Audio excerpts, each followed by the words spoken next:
I was invited over to Finland, to a small town, Salo, Finland, about a year and a half ago, 2 years ago now almost, to make a proposal for their Green Art Festival.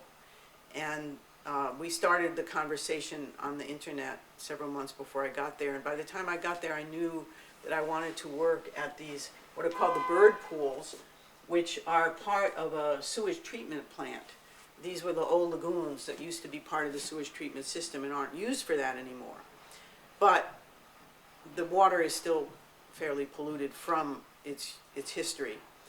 In the meantime, now that it's no longer used for those uses, tons and tons and tons of water birds migrate through this area and actually nest here in the spring and early summer. I was very disturbed that these birds were sticking their heads into this water, where the sediment is so problematic. But when I talked to ecologists there, I learned also that another big need was that the birds needed more nesting area away from land, because when they nest on land, the small mammals attack the small birds and also the eggs. So what I came up with as an idea is to build 3 islands, 3 floating islands. The largest one would provide nesting sites for the birds and have some plants on it, and then 2 smaller islands that would totally have plants on it that would help clean the water.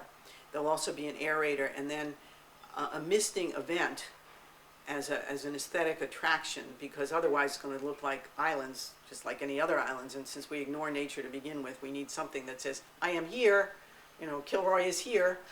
A sense of a beautiful graffiti that attracts people's attention. So anyway, there's going to be this misting event that happens several times a day in the warm weather. Like a big cloud of mist will rise up over the islands, and that's going to be totally powered by wind and solar energy. We worked with about 20 high school kids from the technical high school there, vocational high school, building school, to actually build the islands and create these fake rocks, because the birds need rocks, but they have to be light. So we sculpted rocks.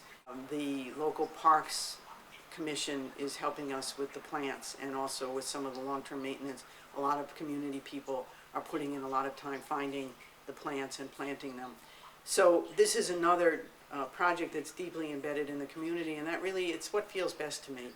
The idea in this case is very much mine, and the design is mine, but the building of it, the making of it, and people have had input as well, a lot of input in fact, on exactly what this needs to be and how it needs to be.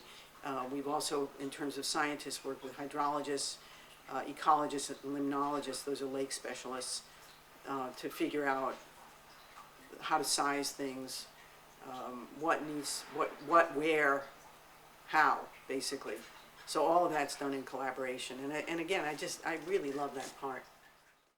Scientific data is extremely important to my work, because each of the projects, I want them to be ecologically functional. I'm not interested really in just doing something to do it. And so in order to be ecologically functional, there are specific criteria. There's what are the pollutants that need to be remediated? What are the plants that can do that? What is the design of the system? The engineering of the system and the kind of ecological design of it really has to be right. Then there's the hydrology. How much water do we have to treat? And given whatever system it is that I'm designing, how large does that system have to be? What's the capacity of it? So all of these are really scientific issues that I depend on help with, actual scientific data. And then some of the systems now we're putting in monitoring.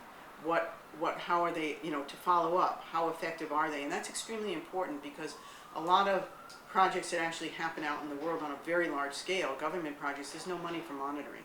So if I can get that to happen, that's a very good thing.